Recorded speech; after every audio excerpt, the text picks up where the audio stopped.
لبیک یا حسین لبیک یا حسین لا حول ولا قوة إلا بالله العلي العظيم حسبنا الله ونعم الوكيل نعم المولى ونعم النصير أعوذ بالله السميع العلي العظيم من الشيطان اللعين الرجيم بسم الله الرحمن الرحيم الحمد لله الذي هدانا لهذا وما كنا لنهتدي لولا أن هدانا الله لقد جاءت رسل ربنا بالحق الصلاة والسلام على سيدنا ونبينا وشفيعنا ومولانا بالقاسم محمد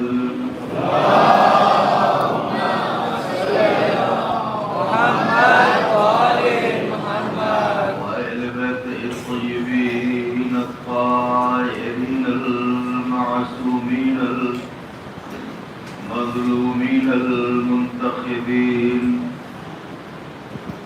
الذين أذهب الله عنهم الرجس وطهرهم تطهيرا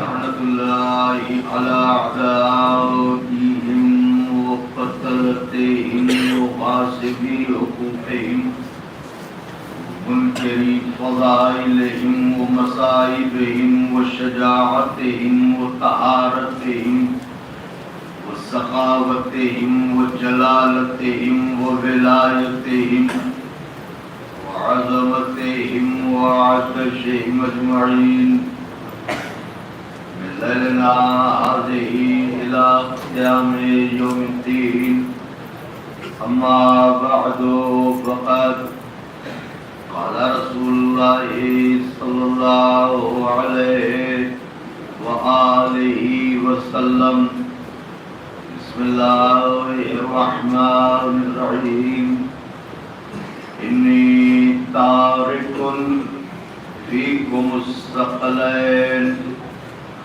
كتاب الله وعترتي أهل بيتي إن تمسكتم بهما لن تضلوا بعدي وإنهما لن يفترقا حتى يردا علي العوز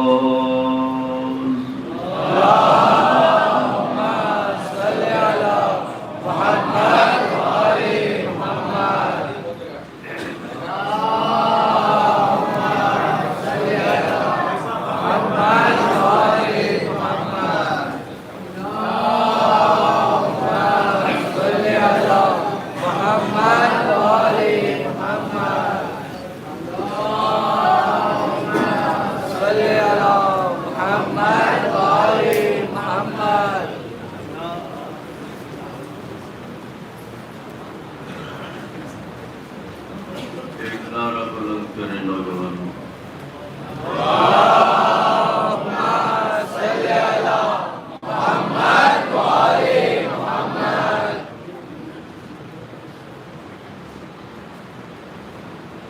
بزرگان مذہب و ملت، برادران ایمانی،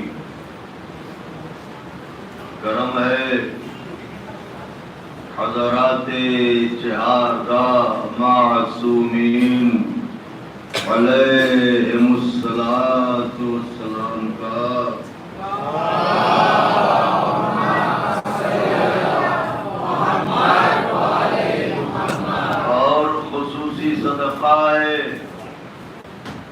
شہزادی کونین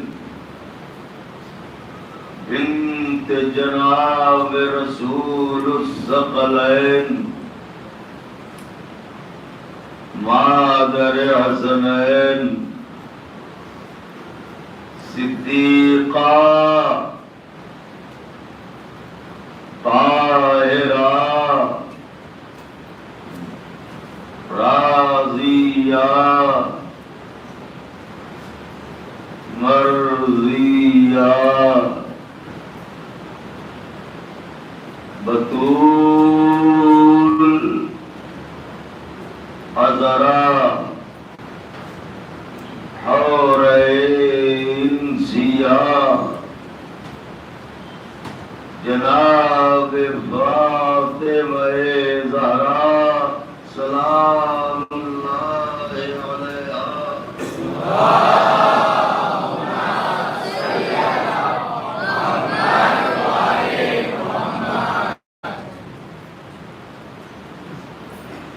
بی بی سلام اللہ علیہا کی نعلین پاک سے لپٹی ہوئی گرد کے ذروں کا تصدق ہے کہ اس نے ہمارے دلوں کو پائے علی کی آہٹ پر دھڑکنے کا شعور عطا فرمایا. اس کا لاکھ لاکھ شکر ہے کہ اس نے ہمارے دلوں کو فاضل طینت سے اور ہماری آنکھوں کو کربلا کی مٹی سے بنایا.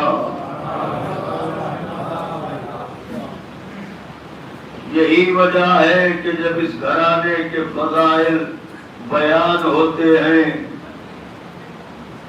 تو ہمارے چہرے گلاب ہو جاتے ہیں،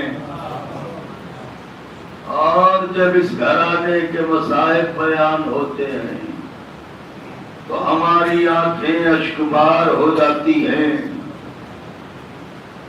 اس کا لاکھ لاکھ شکر ہے کہ اس نے فقہ صرف کر رہا ہوں آقا کے چاہنے والوں، اس کا لاکھ لاکھ شکر ہے کہ اس نے، پھر کہہ رہا ہوں، اس کا لاکھ لاکھ شکر ہے کہ اس نے ہمارے دلوں کو غم حسین سے نواز کے محشر میں جب سب رو رہے ہوں گے ہمیں مسکرانے کی توفیق دی. دنیا ہی سب کچھ نہیں ہے، اصل میں تو آخرت ہے. یہاں سب مسکرا رہے ہوتے ہیں، فقط آپ رو رہے ہوتے ہیں، لیکن محشر میں سب رو رہے ہوں گے، فقط آپ مسکرا رہے ہوں گے.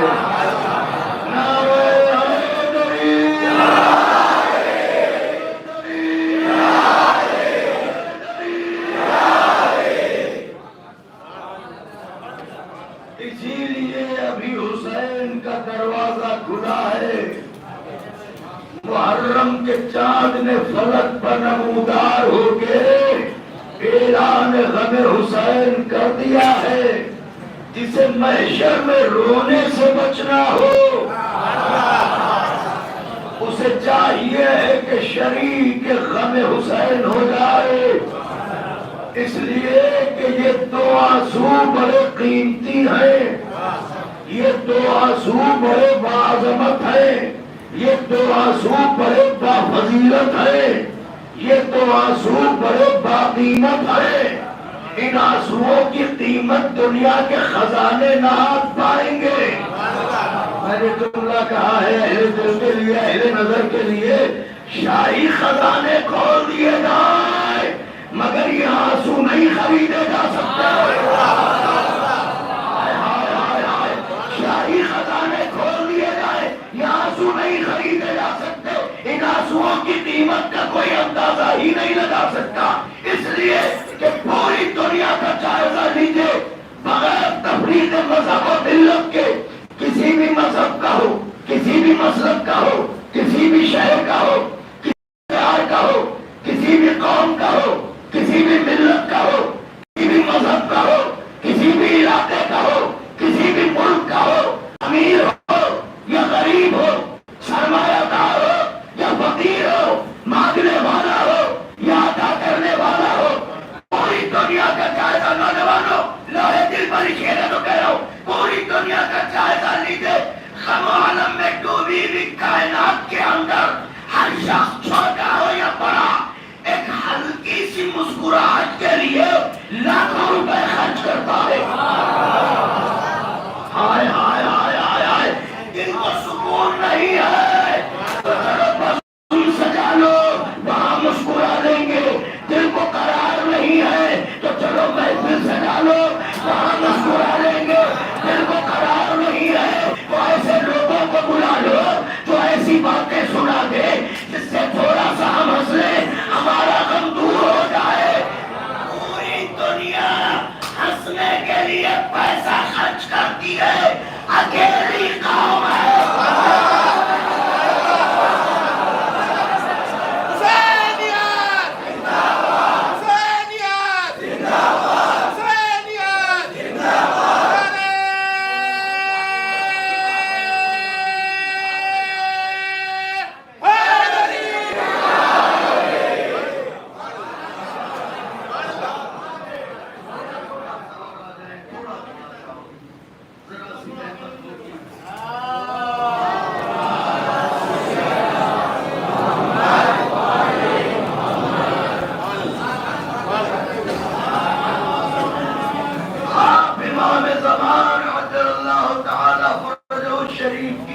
فوج کے سپاہی ہیں تو سپاہی جب صفے جماتا ہے تو کیسے؟ بلال نقوی صاحب کا ایک شعر یاد آ گیا ہے، وہ فرماتے ہیں کہ کھڑے تھے شانہ بشانہ حسین کے انصار، کھڑے تھے شانہ بشانہ حسین کے انصار، ہوا کو بیچ سے جانے کا راستہ نہ ملا۔ کیا کہنے، واہ واہ واہ واہ، سمٹ کے بیٹھے ہیں۔ کیا کہنے۔ پوری دنیا میں کوئی وضو سجا لیجئے مگر نہ لوگ ایک ہوتے ہیں نہ خاندان۔ یہ اکیلی جگہ ہے فرش عذاب جہاں ہرانے والا ایسا لگتا ہے جیسے ہمارے اپنے خون کا ہے۔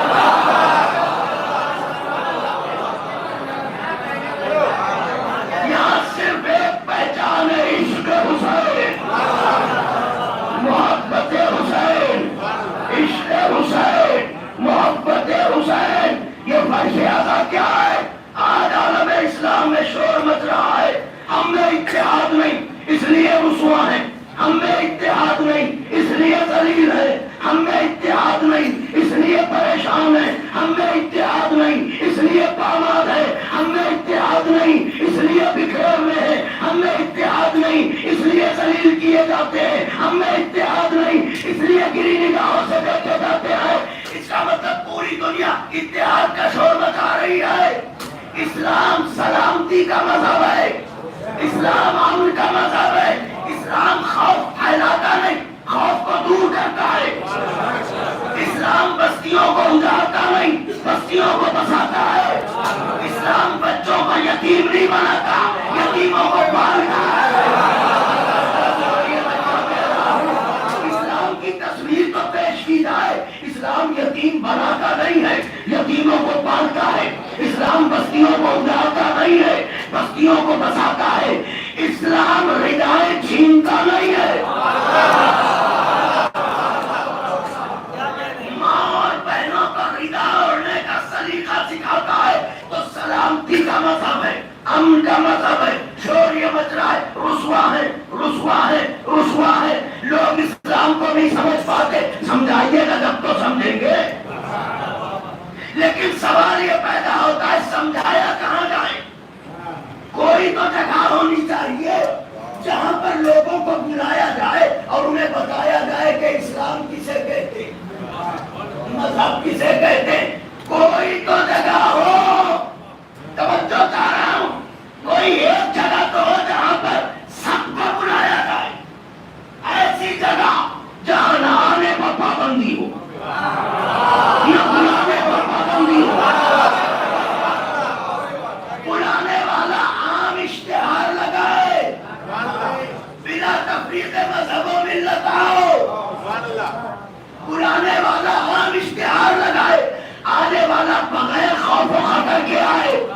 کوئی ایک ایسی جگہ تبلیغ کے لیے ہونی چاہیے. لفظ کر رہا ہوں اگر بات آپ تک پہنچائے تو ہاتھوں کو ضرور بلند کیجیے گا.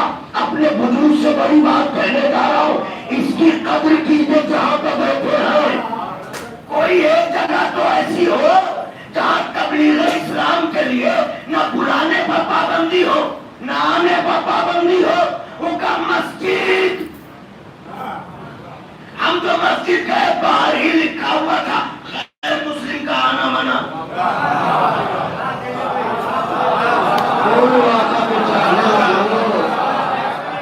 غیر مسلم کا اندر آنا منع.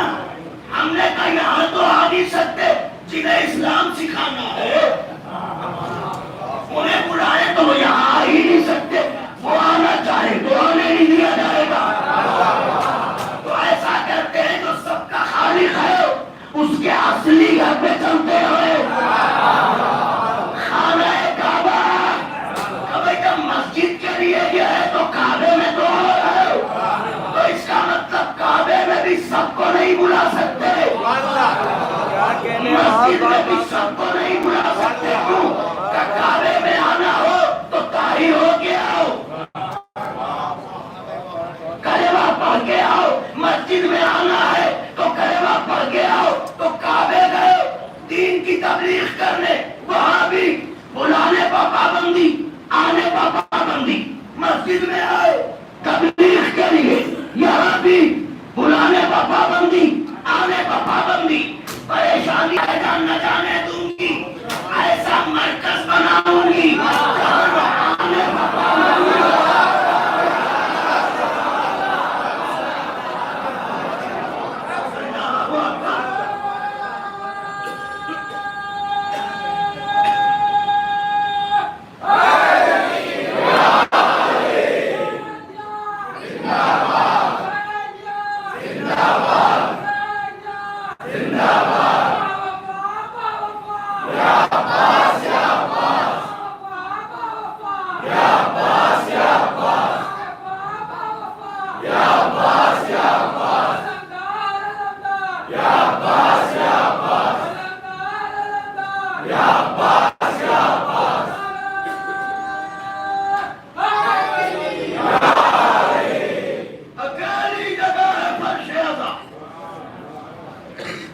جہاں آنے پر پابندی. نہ بلانے پر پابندی ہے, وہاں آنے پر بھی پابندی, بلانے پر بھی پابندی. وہاں میں اور یہاں میں ایک فرق ہے. اب چاہتا ہوں جملے کی داد, اس لیے کہ جملہ نازک کہنے کا. کعبے میں وہ آئے تو طاہر ہو, پاک ہو. مسجد میں وہ آئے, بولو نوجوان شرمایا نہ کرو, کعبے میں کون آئے تو پاک ہو, مسجد میں کون آئے تو پاک ہو. طہارت دو طرح کی ہوتی ہے, ایک طہارت ظاہری, ایک طہارت باطنی. طہارت ظاہری کا تعلق بدن سے ہے, طہارت باطنی کا تعلق خون سے ہے. فرش اعضاء میں اور وہاں پر ایک ہی فرق ہے, وہاں وہ آئے جس کا بدن پاک ہو, یہاں آئے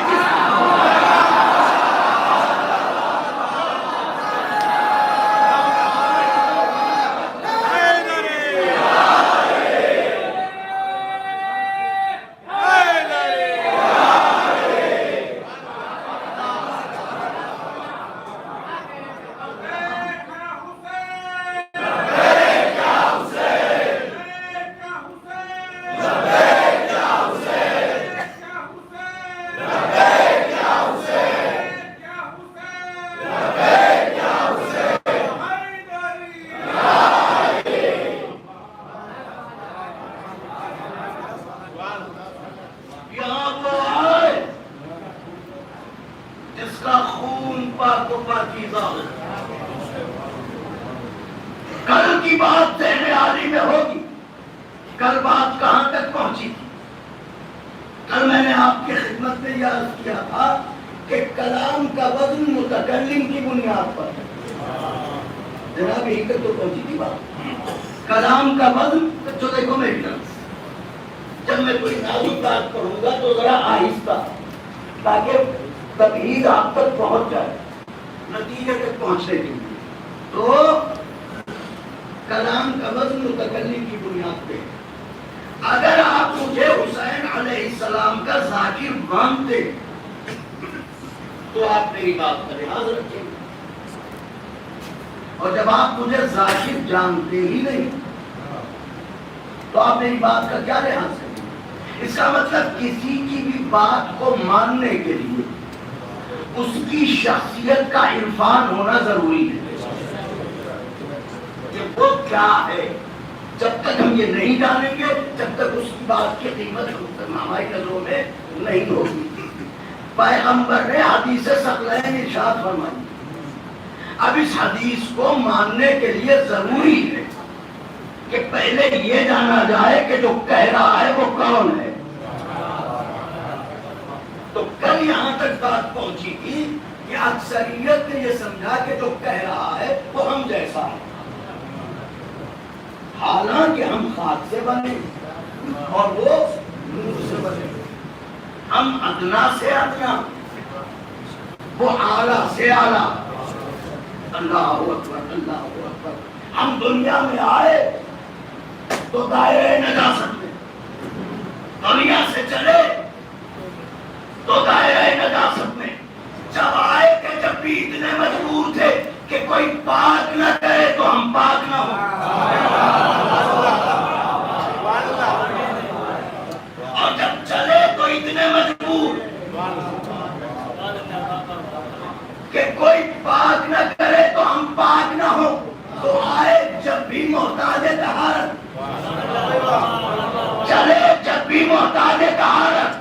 یہ ہے ہماری حیثیت. مگر وہ آئے تو کعبے کو پاک کریں.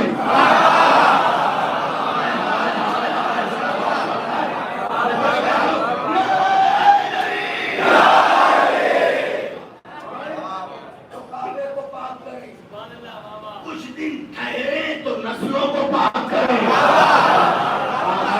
واہ واہ واہ ہے گجرات، اللہ تجھے آباد رکھے. کیا سنتے ہیں آپ لوگ؟ کچھ دن ٹھہرے تو نسلوں کو پاک کرے. اور جانے لگے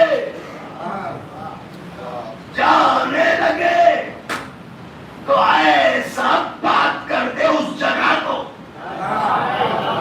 کہ جہاں پر اس کا خون ٹپک جائے وہاں کی مٹی سے جگہ بن جائے. اللہ اکبر اللہ اکبر اللہ اکبر اللہ اکبر. بات آ گئی ہے تو جملہ عرض کر دوں.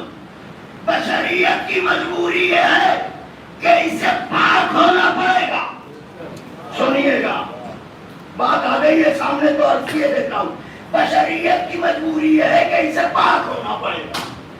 پاک ہونے کے لیے فقہ میں دو ہی صورتیں ہیں، یا پانی یا مٹی. آخری سب تک کے لیے جو باہر ہے آتا کے جانے والے کو بھی. پاکیزگی کے لیے دو ہی صورتیں، کون کون سی؟ یا پانی یا مٹی.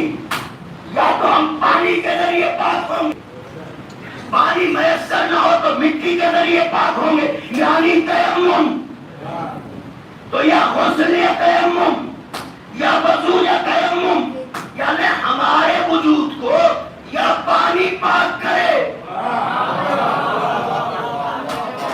یا ہمارے وجود کو خاک پاک کرے.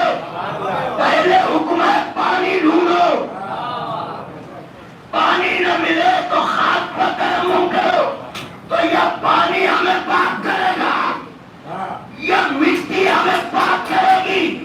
یہ پانی جو پاک کرتا ہے اس کے لیے پیغمبر نے کہا کائنات کے سارے دریا صحرا کے مہے میں ہیں.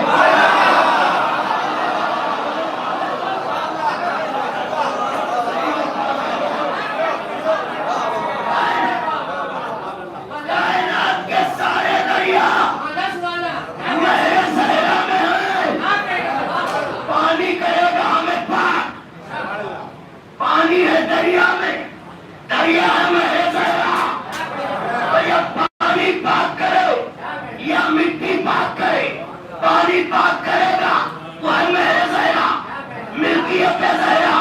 کیا مٹی پاک ہے؟ مٹی کو کہتے ہیں تراب۔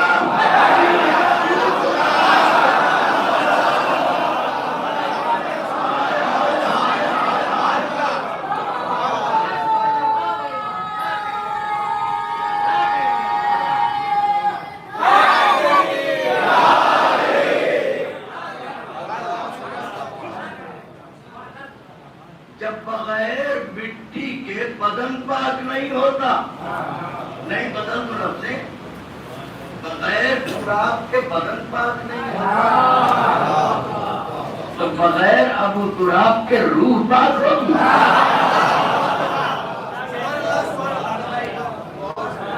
بغیر پانی کے بدن پاک نہیں ہوتا، تو بغیر محبت بطول کے روح پاک ہوگی۔ بدن کی پاکیزگی پانی اور مٹی، تمام دشمنوں پر تمام دشمنوں پر تمام دشمنوں پر۔ اچھا تو اب جس نے کہا ہے وہ کیا ہے؟ اس کی حیثیت کیا ہے؟ اب یہ طے کیسے؟ تو عام نظریہ یہ آیا کہ اعوذ باللہ ہم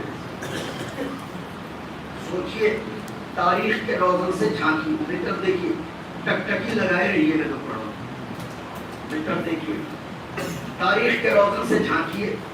یہ صرف میرے سرکار کو ایسا کہا گیا ہے یا اس سے پہلے بھی کسی نبی کو کہا گیا؟ تو جب تاریخ کا مطالعہ کریں گے، اور بے شک آپ پڑھتے رہتے ہیں، تو آپ کو یہ اندازہ ہوگا۔ فکر دیکھیے گا، جتنی گنجائش بن سکتی ہو آپ گنجائش بناتے رہیں مومنین۔ کثیر تعداد میں الحمدللہ خدا عالم اور زیادہ آقا کے چاہنے والوں نے اضافہ فرمائے، تو توجہ رکھیے گا۔ اچھا تو دیکھنا یہ ہے کہ صرف سرکار کے لیے ایسا ہے یا پچھلی امتوں کا بھی مزاج ایسا ہی رہا؟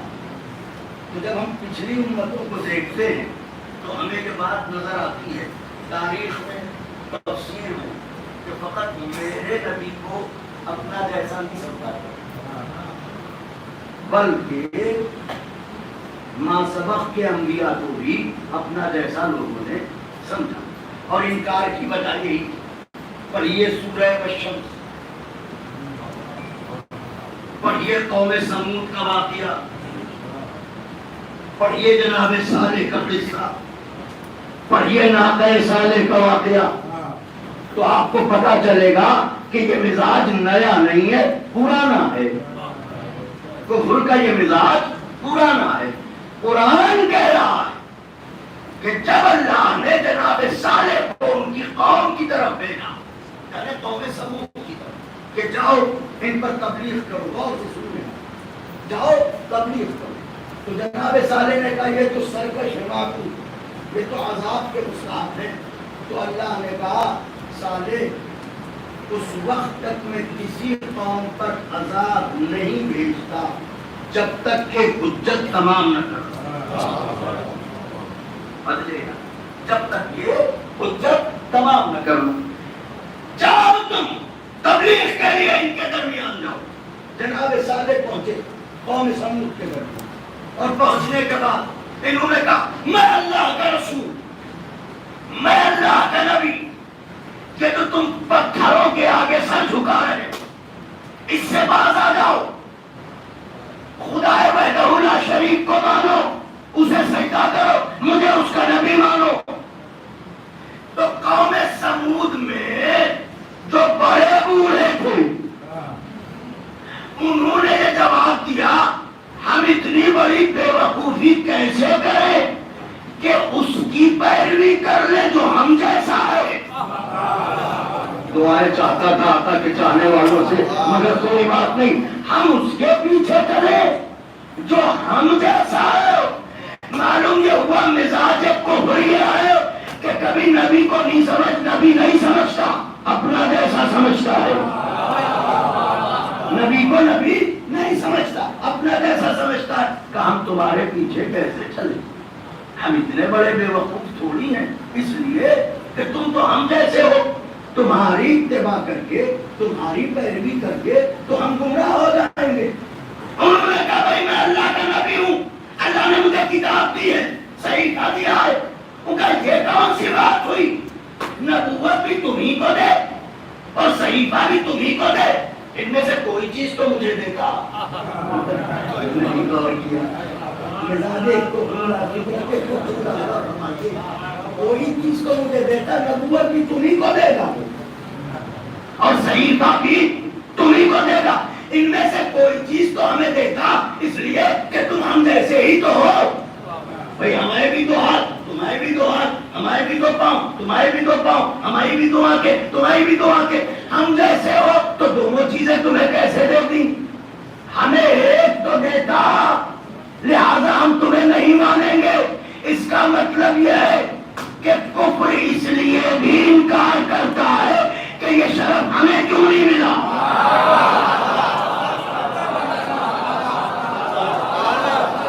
یہ بلندی ہمیں کیوں نہیں ملی، بھئی دونوں چیزیں تمہیں ہمیں کیوں نہیں دیا، نبوت بھی تمہیں، صحیفہ بھی تمہیں، ہمیں کیوں نہیں دیا، ہم بھی تو تم جیسے رہے۔ یہ واقعہ قوم سمود کا۔ اب میں نے تاریخ مکہ کو دیکھا،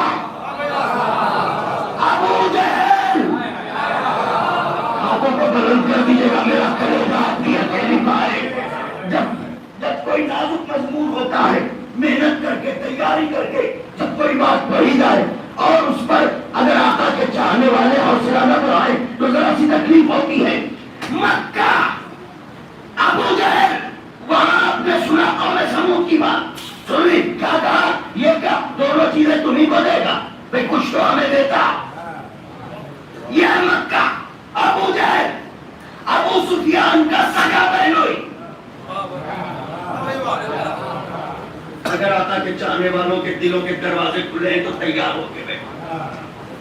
ایک دن ابو سفیان نے ابو جہل کو پکڑا اور بہانے سے مکے سے باہر لے گیا اور باہر پہاڑیوں کے ایک میں لے جا کے وہاں پر اس نے آگ اور لکڑی کا انتظام کر رکھا تھا اور ایک گڈھا کھدوا رکھا تھا اور اپنے غلاموں کو اکٹھا کر رکھا تھا کہ میں جیسے ہی کہوں اس آگ میں انہیں جھونک دینا۔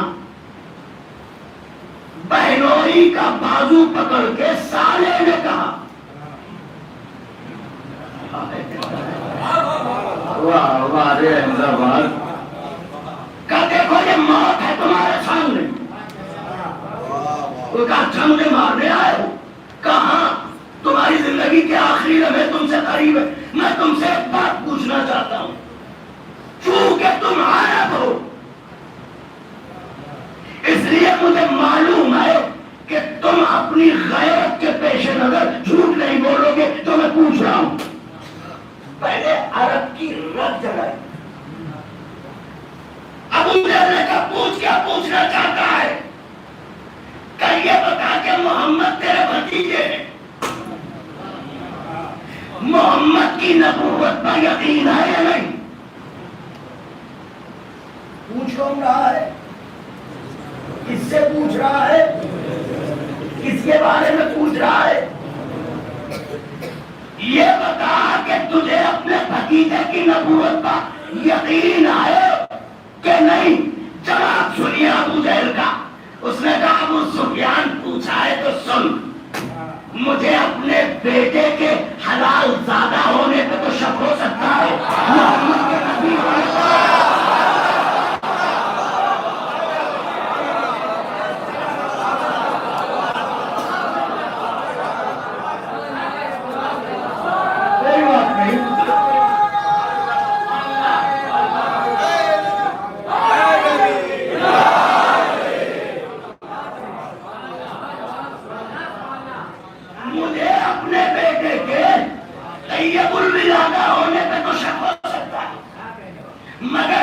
محمد کے نبی ہونے پر شک نہیں ہے۔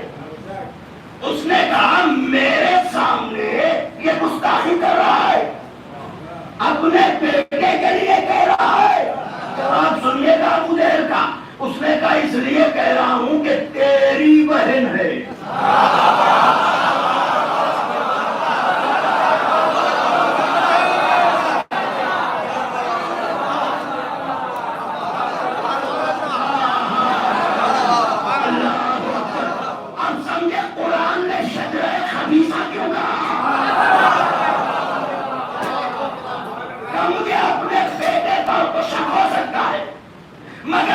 محمد کی نبوت پہ شک نہیں ہے. قوم سمود نے کیا کہا تھا؟ یہ کیا دکھ ہے؟ تمہیں کو سب دے، ہمیں بھی تو کچھ دے. یہاں کیا ہو رہا ہے؟ اپنے بیٹے پر شک ہو سکتا ہے، محمد کی نبوت پر نہیں. ابو سفیان نے شامہ ہلایا اور کہا جب اتنا یقین ہے تو مانگتا کیوں نہیں؟ کہ مانگتا تو اس لیے نہیں ہوں کہ جب اسے پیدا ہی ہونا تھا تو ابو طالب کا گھر کیوں پیدا ہوا؟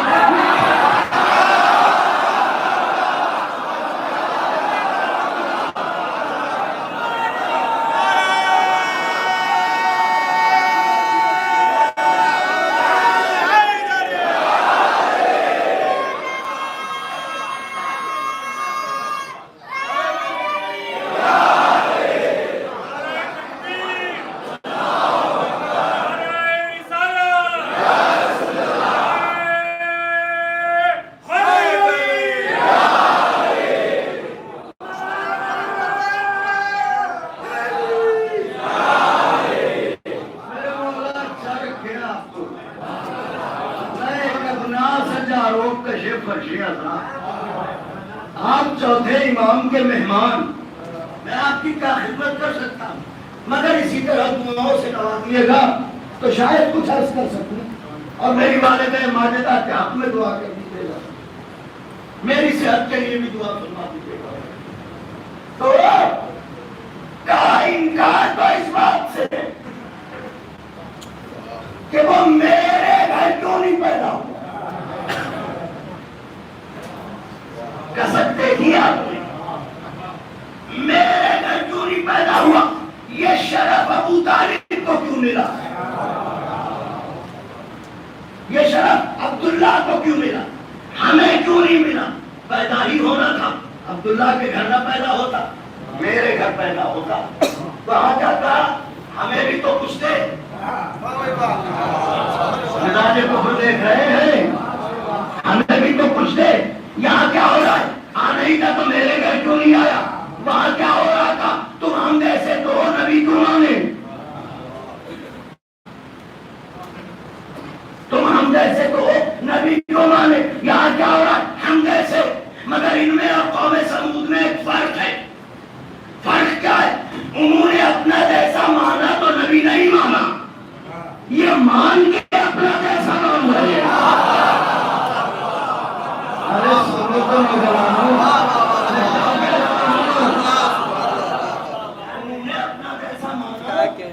تو نبی نہیں مانا، یعنی قوم سمود یہ جانتی تھی کہ جو ہم جیسا ہوگا وہ نبی نہیں ہوگا. یہاں کیا ہے؟ مان بھی لیا مگر نظریہ نہیں چھوڑا، تسلیم بھی کر لیا، عقیدہ نہیں چھوڑا. تو کام تمہیں کیسے مانگ؟ تو جناب صالح نے کہا ہم نے گفتگو زیادہ دیر سن کر واقعہ مکمل کر دیں.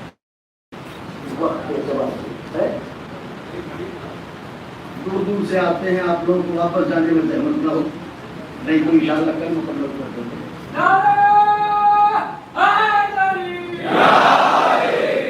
چلیے سمیٹتے ہیں جلدی جلدی بات کو، واقعے کو تفصیل سے نہیں پڑھیں. تو کہا کہ ہم نبی ہیں مانو. انہوں نے جواب دیا کہ اگر تم نبی ہو تو معجزہ دکھاؤ. کل کی بات سے متصل ہوئی نا بات کہ نبی کے لیے صاحب معجزہ ہونا ضروری ہے. کہا اگر تم نبی ہو تو معجزہ دکھاؤ. اچھا کیسا معجزہ؟ کہ میرے ساتھ چلو. پہاڑیوں میں ایک بڑا پتھر تھا، اس پتھر کے سامنے یہ سال میں ایک دن اکٹھا ہوتے تھے اور اس کی پرستش کرتے تھے، اس کی پوجا کرتے تھے اور اس پتھر کے آگے قربانیاں پیش کرتے تھے. میرے خدا یہ قربانی حاضر ہے، میرے خدا یہ قربانی حاضر ہے، میرے خدا یہ قربانی حاضر ہے. اسی پتھر کے پاس لے کے گئے، جہاں سجدہ بھی کر رہے ہیں، قربانیاں بھی پیش کر رہے ہیں. جناب صالح نے کہا یہاں کیوں لائے ہو؟ کہ اس لیے لائے ہیں کہ اگر تم اپنے دعوے میں سچے ہو تو اپنے خدا سے کہو اسی پتھر سے ایک شتر مادہ اونٹنی یعنی مادہ اونٹ اس میں سے برآمد کریں.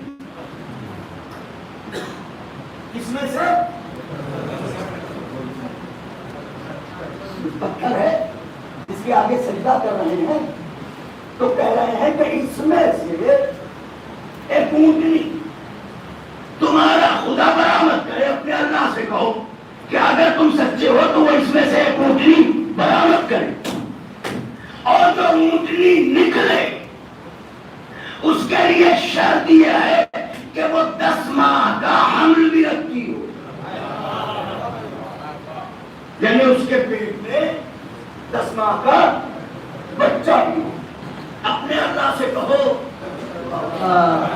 واہ واہ سبحان اللہ, اپنے اللہ سے کہو اس پتھر میں سے نکال اونٹنی ایسی کہ جس کے پیٹ میں 10 ماہ کا بچہ ہو. تاریخ کی کچھ عورتوں پر بڑا عجیب ترس آتا ہے. اللہ اونٹنی تو اس طرح برآمد کر دیتا ہے کہ اس کے شکم میں بچہ ہو. مجھے جو کہنا تھا میں نے کہہ دیا, جو پہنچنا چاہتے تھے وہ پہنچ گئے. جناب سارے نے ہاتھ بلند کیے, محبوب یہ معجزہ چاہتے, یہ چاہتے اس پتھر سے اونٹنی برآمد ہو اور ایسی کہ اس کے شکم میں 10 ماہ کا بچہ ہو. جیسے ہی دعا کے لیے ہاتھ اٹھائے ادھر پتھر شگاف ہوا, پتھر شگاف ہوا, ایک اونٹنی نمودار ہوئی, اس کے شکم میں 10 ماہ کا بچہ. آپ نے دیکھ لی قدرت خدا. جناب آدم کا کمال یہ ہے کہ بنا ماں باپ کے پیدا ہوئی, لیکن اللہ نے اس ناقے کو بھی پتھر سے برآمد کیا, یعنی بغیر ماں باپ کے اس ناقے کو پیدا کیا, ناقے سالے کو. اور اسے مفسرین نے حجت قرار دیا ہے کہ اللہ کی جانب سے حجت تھی ناقہ, ناقۃ اللہ کہلاتی ہے. وہ برآمد ہوئی. جیسے ہی وہ برآمد ہوئی اللہ نے کہا اے میرے نبی, اب یہ قوم سمود سے اپنی قوم سے کہو کہ وہ چشمہ جہاں کا پانی یہ سال بھر پیتے, اب اس کے لیے قانون ہے. کیا قانون ہے؟ کا قانون یہ ہے کہ ایک دن تمہاری قوم پانی پیے گی, ایک دن یہ اونٹنی پانی پیے گی. ایک دن تمہاری قوم پانی پیے گی اور ایک دن یہ اونٹنی.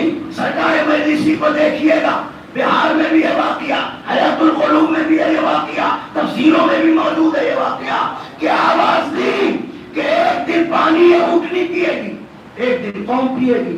جس دن اونٹنی پیے پانی اس دن قوم قریب نہ آئے, جس دن قوم پیے پانی اس دن اونٹنی خود نہیں جائے گی. میرے جملوں کا غور کرتے رہا, اونٹنی خود نہیں جائے گی. چنانچہ یہ مسئلہ طے ہو گیا, لیکن اب یہ پریشانی ہوئی کہ وہ تو رحیم و کریم ہے, ایک دن اونٹنی اور ایک دن قوم. تو جس دن اونٹنی کی باری ہوگی قوم کیا پیاسی مر جائے, قوم کیا پیاسی مر جائے. اللہ نے کہا نہیں, میں رازق ہوں, کریم ہوں, رحیم ہوں.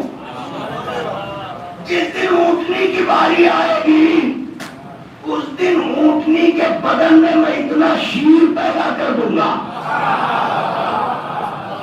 کہ پوری قوم اونٹنی کا دودھ نکال کے اس سے سیراب ہوگی.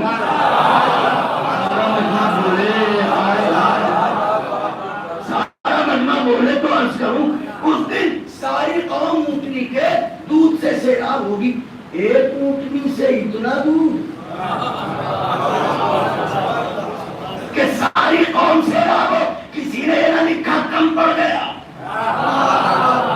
کسی نے لکھا کچھ لوگ پیاسے رہ گئے.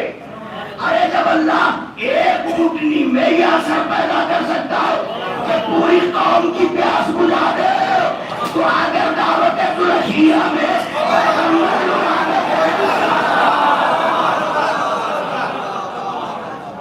تو اس میں حیرت کی کیا بات ہے. لہذا ایک دن اونٹنی سارا پانی پی جاتی تھی اور ایک دن قوم پیتی تھی. اتنی اچھی بات تھی, صحت بھی بن رہی تھی. چھوٹے کھٹے بھی ہو رہے تھے، سیرت بھی بن رہی تھی اور جات بھی گزر رہی تھی. مگر منافق تو منافق ہوتا ہے، مشرک تو مشرک ہوتا ہے. ان کا جو سرغنہ تھا، ایک دن اس نے کہا بھائی ہم اس قانون کو نہ مانیں گے. یہ کہا کہ ایک دن وہ اکیلی پیے اور ایک دن ہم سب پیے، تو پھر کہ کسی ایسے کو ڈھونڈو تو اس اونٹنی کو قتل کر دے، جو اسے پائے کر دے. کہا کس نے؟ جو قوم سمود کا سرغنہ تھا. اس نے کہا ایسے آدمی کو ڈھونڈے تو اسے قتل کر دے، اسے پائے کر دے، جو پیسہ مانگے گا ہم دیں گے.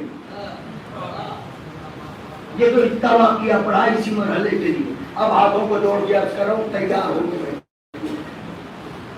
آواز دی ایسے آدمی کو ڈھونڈا تو اسے قتل کر دے. خدا حسین کی قسم کھا کے کہہ رہا ہوں، تفسیر اور روایات میں یہی ہے کہ جب یہ بات کہی گئی کہ ایسے کو ڈھونڈا تو اسے قتل کر دے، جتنے پیسے کہے گا، جو قیمت کہے گا ہم دیں گے. تو ایک ایسا شخص آیا جس کے باپ کا پتہ نہیں تھا.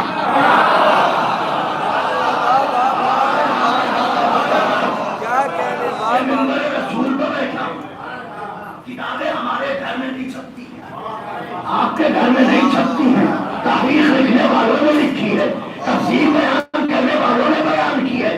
ایک ایسا شخص پڑھا جو طیب الولادہ نہیں تھا، جس کے باپ کی کسی کو خبر نہیں تھی، کبود چشم، نیلی آنکھوں والا. اس نے بڑھ کے کہا میں قتل کروں گا. نیلی آنکھوں والے نے اگر جملہ پہنچ گیا میں نہیں جانتا کب تک مجھے دعائیں دیں گے. نیلی آنکھوں والے نے کہا کہ ناقۃ اللہ کو میں ماروں گا.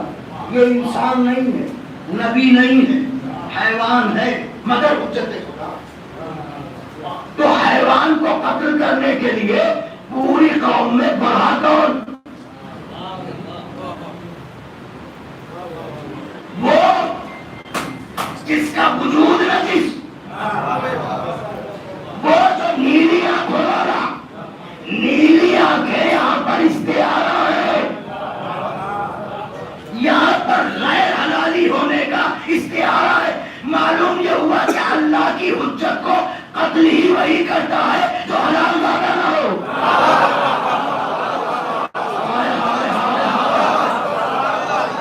اللہ کی حجت کو قتل ہی وہی کرتا ہے جو حلال زادہ نہ ہو. اب بی بی زینب کبریٰ نے کیا کہا تھا؟ یبن الزرقاء، اور نیلی آنکھوں والی کردار لا کے بیٹھے.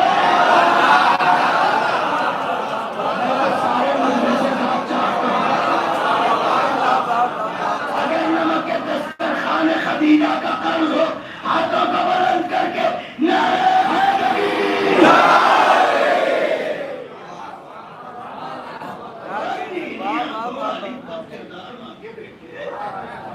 تو کبوت چشم، نیلی آنکھوں والی، غیر حلالی.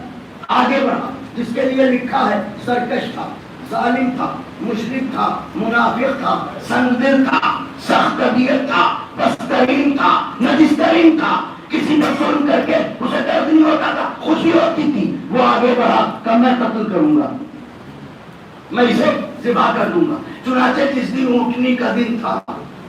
اب یہاں پر بات روک کے ایک جملہ کہہ رہا ہوں، تاریخ کا بہت بڑا جواب، 14 صدیوں کا سفر ایک جملے میں سمیٹ رہا ہوں. خدا حسین کا واسطہ، قتل کس نے کیا؟ نیلی آنکھوں والے نے. آمادہ کس نے کیا؟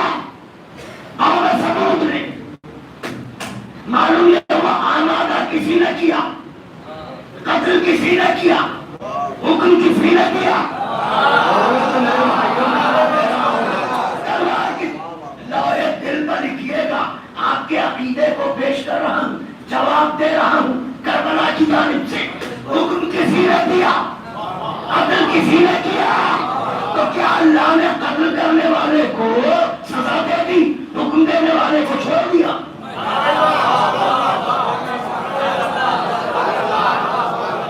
حکم دینے والا یہ کہہ سکتا ہے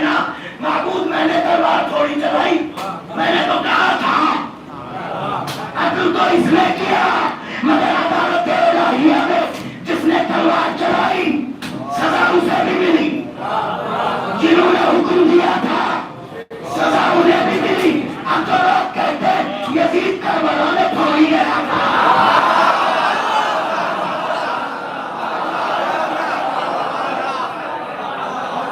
کہاں سے تحریر ہوا تو یہ کہتے ہیں یزید کربلا میں تھوڑی گیا تھا۔ قتل تو شمر نے کیا مگر حکم کس نے دیا؟ حکم وہ تو گیا نہیں تھا۔ لعنت کیوں کرتے ہیں؟ توجہ، ہو سکتا ہے اللہ رحیم ہے، العیاذ باللہ، ہو سکتا ہے وہ معاف کر دے۔ حسین کا خون آیا ہے، کہہ کیا رہے ہیں آپ لعنت کیوں کرتے ہیں؟ وہ رحیم ہے، ہو سکتا ہے معاف کر دے۔ میاں تو اس میں کیا بڑی بات ہے، ہمیں لعنت کرنے دو۔ جب وہ قاتل کو معاف کر سکتا ہے تو لعنت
قاتل کو معاف کر دے گا کیونکہ رحیم ہے، اور لعنت کرنے والے کو نہیں معاف کرے گا۔ ہم اسی امید پر لعنت کر رہے ہیں، ظالم پر لعنت کریں تاکہ معاف کیے جائیں۔ زبان کا لطف لینے والے ہم اسی امید پر لعنت کر رہے ہیں کہ تاکہ ہم معاف کیے جائیں۔ ظالم پر لعنت بھی کریں گے، کھلے گا کیسے؟ ہم ظالموں میں سے نہیں ہوئے تو کہا کہ اسے قتل کر دوں۔ ناقہ صالح سے مثال دی ہے میرے مولا نے خود، تو وہاں نہ حکم دینے والا چھوڑا گیا اور نہ قتل کرنے والا چھوڑا گیا، تو یہاں بھی نہ حکم دینے والا چھوڑا جائے گا نہ قتل کرنے والا چھوڑا جائے گا۔ جو شریک رہا ہو جہاں جہاں کا،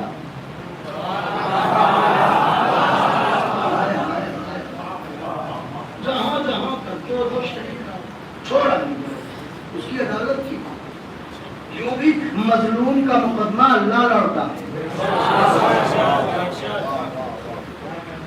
تو اونٹنی گئی چشمے پہ جا رہی تھی کہ اتنے میں اس ظالم ملعون نے ایک تلوار کا وار، وہ اثر بیکار، اس نے دوسرا وار پہلے ہو گئی۔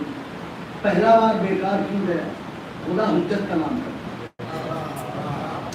تاکہ کوئی یہ نہ کہہ سکے اگر پہلے وار میں نہ ہوتا تو شاید وہ ارادہ بدل دیتا۔ جیسے ہی اونٹنی کو پے کیا اس کا ننھا سا بچہ دوڑتا ہوا پہاڑی کی طرف چلا۔ میری طرف دیکھیے گا، تاریخ کے یہ جملے ہیں کہ اس ننھے سے بچے کے قدم جہاں پڑتے تھے پتھر پر نشان بن جاتا، پتھر پر نشان، اور اس اونٹنی کے تڑپنے سے نشانات بن گئے تھے پتھر، یعنی منہ ہو گیا تھا، قتل کر دیا۔ وہ ننھا سا بچہ بلندی پر چڑھا، اس نے 3 دفعہ صیحہ کیا، یعنی فریاد کی. ادھر وہ فریاد کر رہا تھا، ادھر پوری قوم سمود اکٹھا ہوئی، اور پوری قوم میں کوئی ایسا نہ بچا تھا جس نے ناقہ صالح پر تلوار نہ چلائی ہو. اور اس کے بعد گوشت تقسیم کی. جب جناب صالح کو یہ خبر ہوئی تو جناب صالح پہنچے اور کہا تم نے یہ کیا غضب کیا؟ تم نے ناقۃ اللہ کو پے کر دیا، تم نے ناقۃ اللہ کو ذبح کر دیا. معبود آواز قدرت آئی، صالح تمہاری قوم نے جرم بہت بڑا کیا ہے. دیکھے گا میری طرف، بات سمیٹ رہا ہوں، گفتگو کر رہا ہوں. تمہاری قوم نے جرم بہت بڑا کیا ہے صالح، مگر میں انہیں 3 دن کی مہلت دے دوں. ان سے کہو توبہ کر، ان سے کہو یہ کون سی بات ہے؟ اتنا سمجھانے بجھانے منانے کے بعد بھی انہوں نے یہ کام کر ڈالا، اور اب کہہ رہا ہے 3 دنوں کی مہلت دیتے تاکہ توبہ کر لے. آواز قدرت آئی، یہ میری توحید کی ذمہ داری ہے کہ میں بشریت کو مہلت دوں. یہ اس کے گناہ ہیں جن کی وجہ سے اسے توفیق توبہ نہیں ملے گی. میں داد چاہتا تھا اس جملے پہ، ایک چیز ہے توفیق کا ملنا. اللہ نے کہا میں مہلت دوں گا، مگر چونکہ یہ ظالم ہے لہذا انہیں توفیق نہیں ملے گی. اب سمجھے چوتھے امام نے نماز حفیلہ کیوں بتائی؟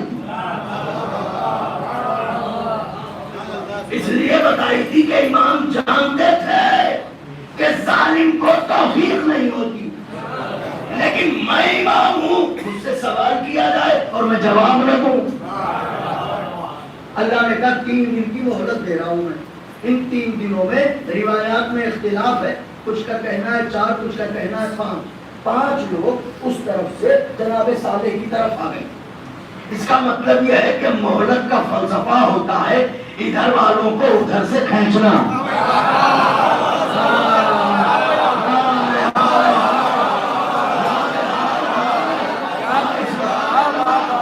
مہلت میں فلسفہ یہ ہے کہ ادھر والے کو ادھر پھنسے آئے، انہیں کھینچ لو.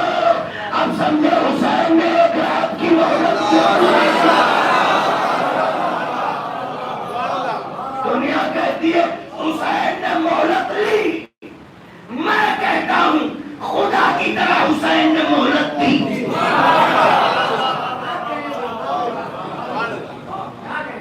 حسین نے مہلت دی. ایک آنے والا پیاس کی مدت بڑھا دی، اپنی تشریح کی مدت بڑھا دی.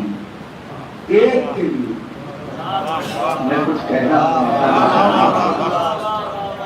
ایک کے لیے پیاس کی مدت بڑھا دی، تشنگی کا سفر بڑھا دیا، بھوک کا سفر بڑھا دیا، پیاس کا سفر بڑھا دیا. ایک آنے والے کے لیے 3 دنوں کی مہلت دیتا ہوں، ان سے کہو توبہ کرنے ورنہ عذاب آئے گا. آئے جناب صالح کہ اللہ 3 دن کی مہلت دیتا ہے، توبہ کرو ورنہ عذاب. وہ کہا نہیں، ہم نے جو کیا وہ ٹھیک کیا، اب ہم توبہ نہیں کریں گے، اور جاؤ ہمیں تمہاری باتوں پر یقین کہا. یہ اس وقت کہہ رہے ہیں جب اونٹنی پتھر سے نکل چکی ہے. اس کا مطلب یہ ہے آسمانوں کے پردے بھی ہٹا دیے جائیں تو جن کے دلوں میں نفاق وہ بات کو تسلیم نہیں کر گئے. اور پاکیزہ دینت کے لیے اشارہ کافی ہوتا ہے. تو کہا اگر توبہ نہ کریں تو کیا ہوگا؟ جناب صالح نے کہا پہلے دن جب سویرے اٹھو گے تو تمہارا چہرہ زرد ہو چکا ہوگا، دوسرے دن جب اٹھو گے چہرہ سرخ ہو چکا ہوگا، اور جب تیسرے دن اٹھو گے چہرہ سیاہ ہو چکا ہوگا. اس کا مطلب حجت کے قاتل کا چہرہ دنیا ہی میں کالا ہوتا ہے. مطلب جملہ اللہ نے آواز دی حجت کو قتل کیا، ناقۃ اللہ کو قتل کیا، دنیا ہی میں منہ کالا کروں گا تمہارا. ہم نہیں مانیں گے. رات گزری سویرا ہوا، ایک نے دوسرے کو دیکھا، کبھی جو صالح نے کہا تھا وہ تو ہو گیا، چہرے سر میں مان جاؤ. نہیں مانیں گے، عذاب آتا ہے تو آئے، ہم اس کی بات نہیں مانیں گے. دوسرا دن چہرے لال ہو گئے، مان جاؤ نہیں مانیں گے، عذاب آتا ہے تو آئے، تیسرا دن چہرے سیاہ ہو گئے، مگر کسی نے نہ مانا۔ تفسیر کہتی ہے کہ رات کو جب قوم سمود بستروں پر سوئی تو اللہ نے جبریل کو بھیجا اور کہا جاؤ اتنی خوفناک آواز میں پکارو کہ ان کے دل پھٹ جائیں، ان کے جگر ٹکڑے ٹکڑے ہو جائیں۔ جناب جبرائیل نازل ہوئے اور ان کے جبریل نے ایک خوفناک آواز بلند کی۔ اس آواز کا خوف اتنا تھا کہ قوم سمود کے دل ٹکڑے ٹکڑے ہو گئے، جگر پارا پارا ہو گئے، اور یہ سب کے سب جس حال میں لیٹے تھے واصل جہنم ہو گئے۔ سویرا ہوا تو اس حال میں کہ قاتلوں میں کوئی زندہ نہ تھا، دشمنوں میں کوئی زندہ نہ تھا۔ اب اتنی لاشیں ہو کیا؟ اللہ نے آسمان سے بجلی گرائی، سارا مجمع بولے گا، بات کرنا کر دوں میں۔ اللہ نے آسمان سے بجلی گرائی، اس بجلی نے ان کی لاشوں کو جلا کے راکھ کر دیا۔ پروردگارا ان کی لاشیں جلائی کیوں؟ اللہ کہے گا میں یہی بتانا چاہ رہا ہوں، میری وہ نشانی جو حیوان ہے، جب میں اس کے قاتل کو یہاں آگ میں جلاتا ہوں،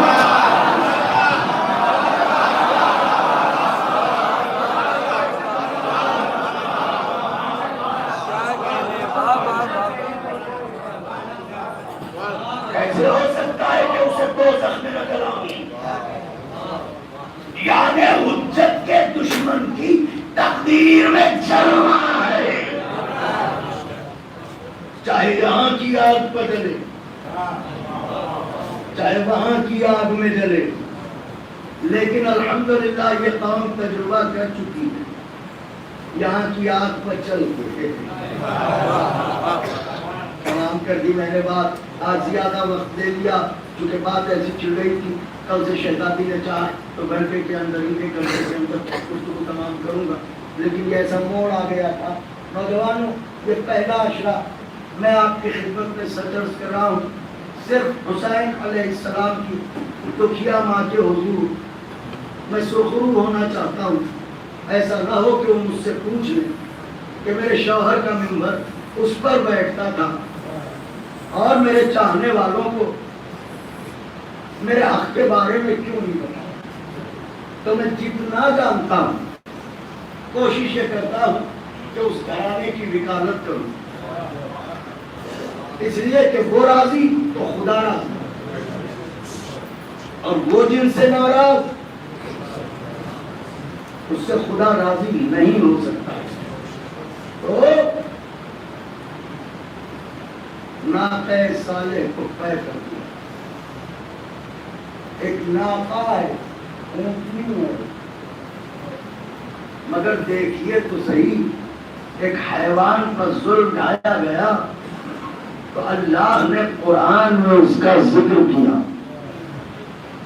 اور سورہ والشمس کی تلاوت کا ثواب رکھا۔ کیوں؟ تاکہ دنیا اس ناقے کی، اس حیوان کی، اس اونٹنی کی مظلومی کو بھولنے نہ پائے۔ یعنی اللہ یہ چاہتا ہے کہ جسے مظلوم بنا کے مارا گیا ہو وہ حیوان ہی کیوں نہ ہو، اسے بھولنا نہیں۔ حالانکہ اونٹنی ہے، حیوان سے پیاسی بھی نہیں ہے۔ اللہ اکبر! کہاں ناقہ صالح، کہاں فرزند رسول، رونے کے لیے تیار ہو گئے، اشکبار ہونے کو آمادہ ہو گئے۔ اور کیوں نہ ہو، اس لیے کہ آج پہلی محرم ہے، دن گزر چکا، رات آ گئی، سال بھر ایک ایک دن گنتے تھے، کل آؤ حسین، کل آؤ حسین، مگر یہ 10 دن ایسے گزر جاتے ہیں کہ ہمارے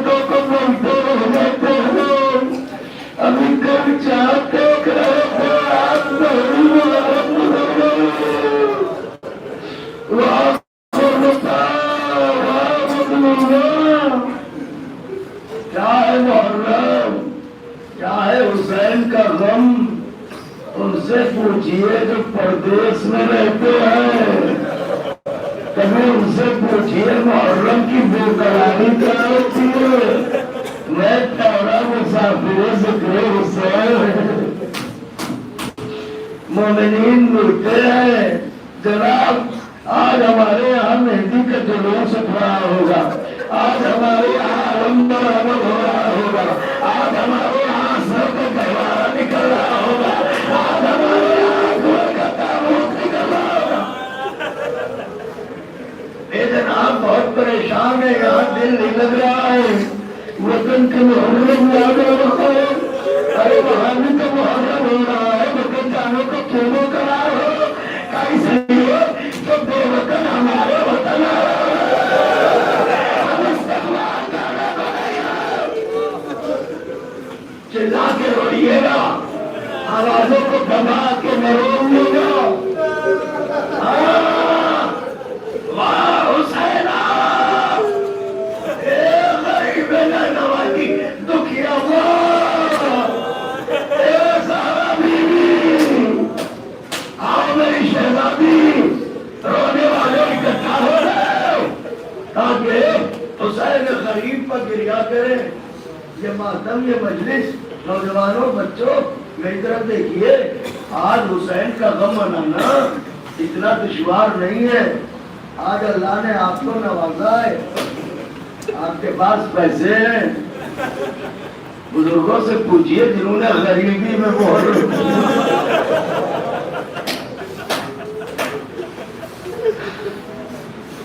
پوچھئے اپنے بزرگوں سے کہ غریبی میں محرم کیسے ہوتا ہے۔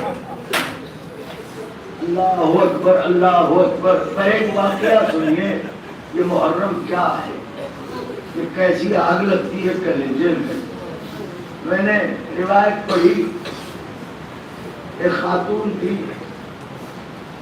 جس کے کوئی اولاد نہ تھی، شوہر بھی نہ تھا،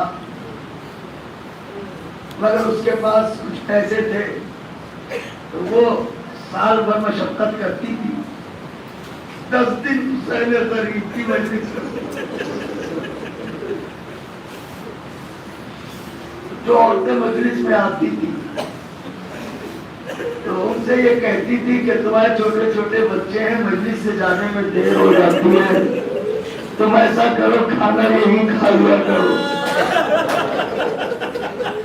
تو اپنے ہاتھوں سے کھانا پکاتی تھی اور بعد مجلس سے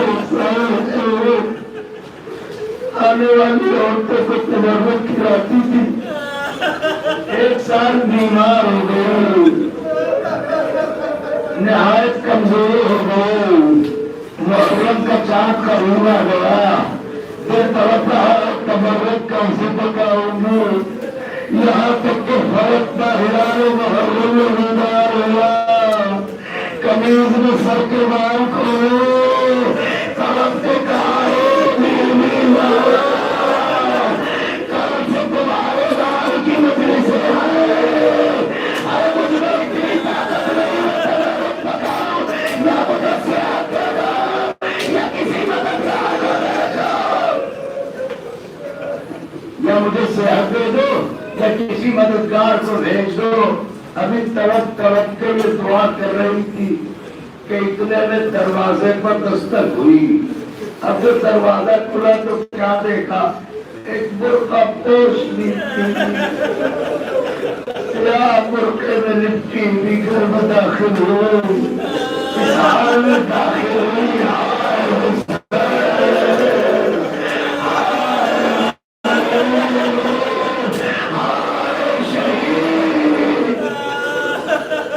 ماتم بھی کیا کرو نوجوانوں، ایک ہی وقت میں دونوں عبادتیں کیا کرو۔ وہاں حسینہ، ان بیوی کی آواز میں اتنا درد تھا کہ لگتا تھا کرو دیوار ہو رہے ہیں۔ کہتی ہے میں آگے بڑھی، میں نے بیوی کو بلایا، بلا کے بٹھایا، کہ بیوی لگتا ہے تم بھی عزادار ہو۔ اے بیوی، ابھی میں دعا کر رہی تھی حسین کی ماں سے کہ میں تنہا ہوں کسی مددگار کو دے، یقیناً تمہیں انہوں نے بھیج دیا۔